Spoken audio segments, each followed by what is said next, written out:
बिस्मिल्लाहिर्रहमानिर्रहीम। अस्सलाम वालेकुम नाजरीन, मैं हूं जमशेद अंसारी। नाजरीन, आप लोगों की याददाश्त में ये बात ताहाल यकीनन महफूज होगी कि जब पनामा के इंकशाफात हुए और उसके बाद नवाज़ शरीफ साहब से उनके ज़राए आमदन का हिसाब मांगा गया तो नवाज़ शरीफ साहब ने कौमी असम्बली में खड़े होके एक पूरी 1.5-2 घंटों पे मुहित तकरीर की और उसमें बताया कि हुजूर ये हैं वो ज़राए जिनसे हमने लंदन के फ्लैट्स ख़रीदे। खैर, नवाज़ शरीफ साहब ने कौम से खिताब भी किया और कौमी असम्बली के खिताब दोनों में उन्होंने एहतसाब के लिए ख़ुद को पेश किया और साथ ही साथ इस अज़्म का भी इआदा किया कि वो किसी भी फोरम पे पेश होके अपने जो ज़राए आमदन है, असासों के जो ज़राए हैं वो बताने के लिए तैयार हैं। केस सुप्रीम कोर्ट ने टेकअप किया और उसके बाद JIT की तश्कील होती है। चुनांचे जब रियासती इदारों ने उनसे उनके ज़राए आमदन का हिसाब पूछना शुरू कर दिया तो नवाज़ शरीफ साहब ने एकदम एक यू टर्न लिया और फिर अवामी अदालत के फ़ैसलों का नारा बुलंद करना शुरू कर दिया कि सबसे मुकद्दम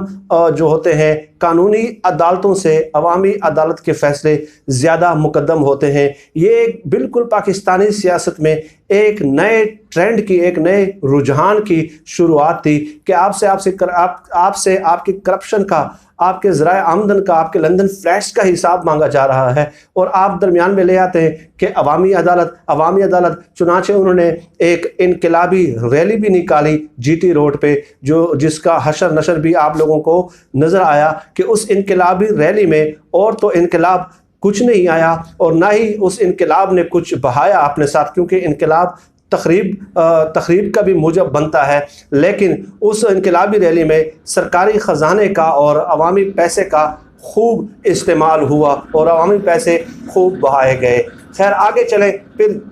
उसी की दलील को बुनियाद बना के जब खादम रिजवी साहब यहाँ पे बैठते हैं फैज़ाबाद में तो वो कहते हैं कि हमारी हुकूमत के ख़िलाफ़ एक साजिश है। भाई, अवामी अदालत का राग जो है वो आपने एलापना शुरू कर दिया था, लेकिन वो क्या सिर्फ वो उसूल सिर्फ आपकी ज़ात के लिए है? फिर इस तरह तो कोई भी शख्स उठ के 1000-2000 बंदे इकट्ठे करके वो जो है अपने हक में फ़ैसला लेने शुरू कर दे। खैर, चलते जाएँ। ये ट्रेंड 2-3 साल पहले शुरू हुआ और अभी तक ये जारी है। चंद दिन पहले, 2-3 दिन पहले गालिबन हमने देखा कि शहबाज शरीफ साहब ने भी खालिसतन जो कानूनी मामलात है उन कानूनी मामलात को अदालतों में लड़ने की बजाय और उन कानूनी मामलात को रियासती इदारों नैब में लड़ने की बजाय और नैब को कन्विंस करने की बजाय, नैब को जवाब देने की बजाय उन्होंने मीडिया की स्क्रीन्स पे लड़ना शुरू कर दिया। अपने करप्शन के जो केसेस हैं उनका दिफा जो है वो अब मेन स्ट्रीम मीडिया पे और अपने वफादार और हिमायती एंकर्स के ज़रिए वो लड़ रहे हैं। चुनांचे आपने देखा कि 2-3 दिन पहले उन्होंने जावेद चौधरी साहब के साथ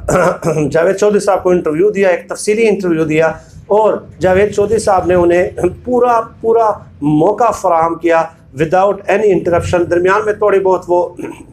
एक सवाल कर लेते लोगों को दिखाने के लिए कि देखें जी, मैं सवाल करने की कोशिश कर रहा हूं, लेकिन शहबाज शरीफ साहब जो है ना वो रिक्वेस्ट कर रहे हैं कि नहीं जी, मुझे पूरा इस मौजू पे बात करने दें। ये भी एक तरीका होता है, क्योंकि हम खुद मीडिया में रहे हैं 10-12 साल, तो ये जो हरबे हैं ये अब तकरीबन पुराने हो चुके हैं और लोग अब काफ़ी समझदार हो चुके हैं और ज़माना अब काफ़ी तब्दील हो चुका है और इंसान और पाकिस्तान के जो अवाम है उनके जहन ने शऊरी इर्तिका का सफ़र काफ़ी तय कर लिया है। तो ये पुराने जो टोटके हैं वो अब करामत इन लोगों के लिए साबित नहीं हो सकते। खैर, जावेद चौधरी साहब की 2-3 बातें बड़ी इंटरेस्टिंग थी। एक तो उन्होंने जो शहबाज शरीफ साहब की डेंगू के ख़िलाफ़ इक़दामात हैं उन्हें तारीख़ी करार दिया और साथ ये भी कहा कि ये तारीख़ का हिस्सा है। यानी तारीख़ का हिस्सा है का मतलब जावेद चौधरी साहब या उन जैसे दूसरे मुर्रखीन हैं वो जब तारीख़ की किताबें लिखेंगे तो उसमें जो पाकिस्तान के लिए खिदमात होंगी उसमें शहबाज शरीफ साहब की जो डेंगू के ख़िलाफ़ इक़दामात हैं उसको भी ये मुर्रखीन अपनी तारीख़ी किताबों का हिस्सा बनाएंगे और मौज़ूए बहस बनाएंगे। अब और साथ ही जावेद चौधरी साहब ने यह भी सवाल पूछा कि अगर आपको डेंगू मुहिम का, अभी जो कोरोना वायरस के हवाले से जो मुहिम है उसका इंचार्ज बना दिया जाए तो फिर उस पर आप क्या करेंगे? अब आप मुझे बताइए कि ये किस कदर यानी कि लोगों को कंफ्यूज करने वाली बात है कि डेंगू को आप कंपेयर कर रहे हैं कोरोना वायरस के साथ। डेंगू जो है वो महदूद था सिर्फ पंजाब और ख़ासकर लाहौर की हद तक और पंजाब के एक दो अजला में शायद, लेकिन कोरोना वायरस जो है इस वबा ने पूरी दुनिया को अपनी लपेट में लिया है और पूरी दुनिया में शायद कोई एक ऐसा शहर भी नहीं है जिसने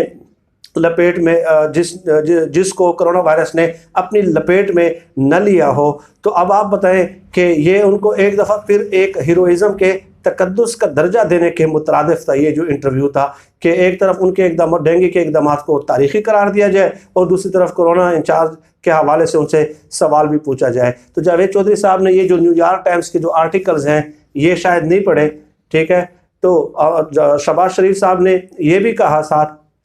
कि जी मैंने कितने लोगों को ट्रेनिंग के लिए भेजा, डॉक्टर्स को भेजा, वफूद आए, फलां आए। भाई उसका इलाज एक मालूम था, स्प्रे के ज़रिए हो सकता था, ठीक है, लेकिन इसका तो इलाज ही अभी तक उस पर काम हो रहा है, वैक्सीन पे काम हो रहा है। पूरी दुनिया में 84 जो है इंस्टीट्यूशंस जो है जो जगहों पे है वहाँ पे इस पर रिसर्चेस कंडक्ट हो रही हैं, ठीक है। तो इसका इलाज कैसे हो सकता है? तो खैर इसके अलावा शहबाज शरीफ साहब ने, और इस न्यूयॉर्क टाइम्स के आर्टिकल में मैं तफसील में नहीं जाना चाहता कि कैसे वो जो वेंटिलेटर्स बनाने वाली कंपनीज है उन्होंने लिखा हुआ है कि मुख्तलिफ, इटली ने हमसे 4000 वेंटिलेटर्स मांगे, हमने 400 दिए, और जर्मनी ने भी हमसे 10,000 वेंटिलेटर्स का मुतालबा किया है, लेकिन वो अगले साल तक हम दे सकेंगे। तो इन हालात में क्या कर सकते हैं शहबाज शरीफ साहब, आप मुझे बताएं। अगर उनको कोरोना वायरस की मुहिम का इंचार्ज बना भी दिया जाए, लेकिन ज़ाहिर है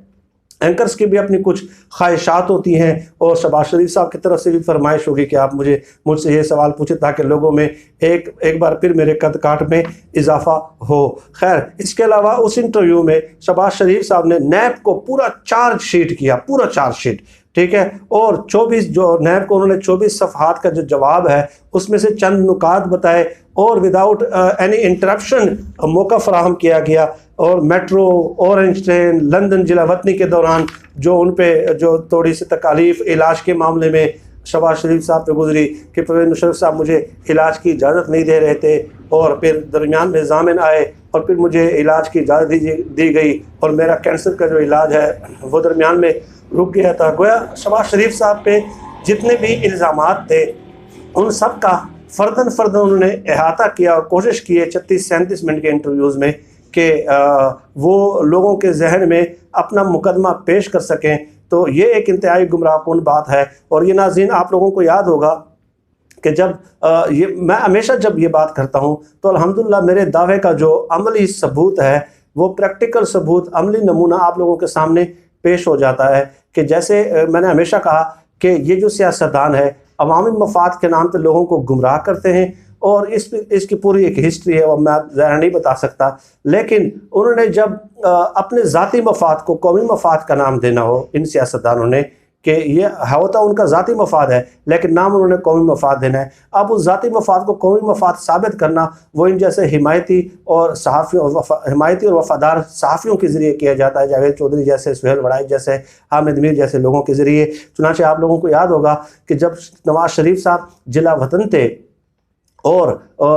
किताबों में लिखा है, उस किताब से मैं आप लोगों के खिदमत में हवाला पेश करूँगा कि जब कोई घंटी जाती थी पाकिस्तान के नंबर से फ़ोन होता था लैंडलाइन नंबर पे, तो कहने वाले कहते हैं, वो राइटर लिखते हैं कि नवाज शरीफ साहब अचानक चौंक जाते थे और डर जाते थे कि कहीं ऐसा तो नहीं है कि मैंने मायदे की खिलाफ वर्जी की हो और ये परवेज़ मुशर्रफ साहब का फ़ोन हो। लेकिन फिर सुहेल वड़ाई साहब मैदान में आते हैं और जब नवाज शरीफ साहब की सियासत और शहबाज शरीफ की सियासत का तकरीबन ख़ात्मा होने वाला था और वो बिल्कुल पसे पर्दा और बैकग्राउंड में चले गए थे, तो सुहेल वड़ाई वहाँ पे जाके उनका इंटरव्यू करते हैं और एक पूरी किताब में पूरा 1.5 महीना वो इंटरव्यू कंडक्ट होता रहता है और कितनी मेहनत होती है उस किताब पे, गद्दार कौन, और उसमें नवाज शरीफ साहब को एक पूरा मौका फराहम कर दिया जाता है कि नवाज शरीफ ने जैसे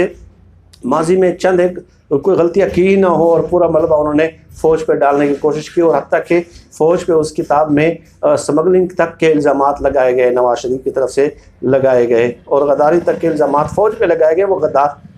कौन, उसका टाइटल ही यही है कि उसमें यह साबित करना था कि नवाज शरीफ साहब गद्दार नहीं है। इसके अलावा इसी सुहेल वड़ाई साहब ने हसन हुसैन नवाज के बारे में जो मैंने आपको, हुसैन नवाज के बारे में जो एक आर्टिकल था, हुसैन नवाज और काफका का मुकदमा, उसमें हुसैन नवाज को इस सदी का सबसे बड़ा ज़हीन, काबिल और मेहनती इंसान साबित किया। और उस कालम में हुसैन नवाज और काफका के मुकदमा में उन्होंने ये लिखा कि 17 साल की उम्र में दादा के जो दुलारे हैं हुसैन नवाज, उन्होंने लंदन और बरतानिया में एक बिजनेस एम्पायर की बुनियाद रखी, और ये सब हुसैन नवाज की काविशों और मेहनतों का नतीजा था। चुनांचे जावेद चौधरी ने जो इंटरव्यू किया शहबाज शरीफ का, चूँकि शहबाज शरीफ मुख्तलिफ अपनी पार्टी की तरफ से उन्हें मज़ाहमत का सामना है, उस पर तनकीद हो रही है। शायद खाकान अब्बासी कह रहे हैं कि मुझे नहीं मालूम कि शहबाज शरीफ जो इस्टेब्लिशमेंट से जो मामला तय करने की बात कर रहे हैं वो हमें क्या मालूम है, ग्रुपिंग हो रही है, ठीक है। और शहबाज शरीफ साहब कोरोना के खौफ की वजह से बाहर निकल नहीं रहे। और हाँ, याद आया कि उस इंटरव्यू में, जावेद चौधरी को इंटरव्यू में शहबाज शरीफ साहब ने यह भी कहा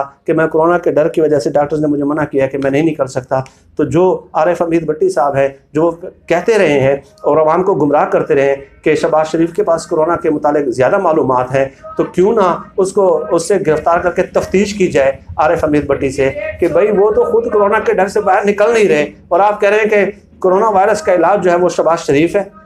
आप ये कह रहे हैं लोगों को, और उन्हें ज़्यादा मालूमात है। अब आरिफ हमीद भट्टी साहब फिर ये फैसला बदलेंगे कि चूंकि उनको ज़्यादा मालूमात है, देखें वो समझदार है इसलिए वो नहीं निकल रहे। लेकिन इसी शहबाज शरीफ ने मुतालबा किया था कि कौमी असम्बली का इजलास बुलाया जाए, यानी शहबाज शरीफ कौमी असम्बली के इजलास में लाहौर से ट्रैवल करके आएंगे और इस्लामाबाद, और उस दौरान कोरोना वायरस जो है वो उन पे अटैक नहीं करेगा, ठीक है, उससे वो मुतासर नहीं होंगे। लेकिन जब वो नैब के दफ्तर की तरफ जाएंगे तो कोरोना उन पे अटैक करेगा। तो आरिफ हमीद भट्टी साहब, आप मुझे बताएं कि क्या इस ख़ानदान का कोरोना वायरस के साथ कोई मुआहिदा है, कोई एग्रीमेंट है, कोई कंट्रैक्ट है, कोई तहरीरी मुआहिदा है, या इस ख़ानदान का बिलउमूम जो है वो बीमारियों के साथ इन लोगों ने मुआहिदा किया हुआ है, मुज़ाकरात किए हुए हैं? ये किस किस्म के गुमराहकुन बातें आप लोगों में फैलाते हैं कि वही शख्स जो जावेद चौधरी को इंटरव्यू में ये बात तस्लीम कर रहे हैं कि मैं कोरोना के डर की वजह से जो है ना कोरोना का मुमकिन ख़तरे के पेश नज़र नैब में पेश नहीं हो रहा। तो आरिफ हमीद भट्टी साहब से भी आप पूरी कौम को मुतालबा करना चाहिए, तफ्तीश करनी चाहिए कि आपने किस बुनियाद पे ये दावा किया था कि वो कोरोना का इलाज भी है और कोरोना से ज़्यादा उनके पास मालूमात भी हैं। नाज़रीन, इस मौजू पे काफ़ी तवील बात हो सकती थी, लेकिन आज के लिए मेरे ख्याल में इतना ही काफ़ी है। आप लोगों से मुलाकात होती रहेगी, बात होती रहेगी।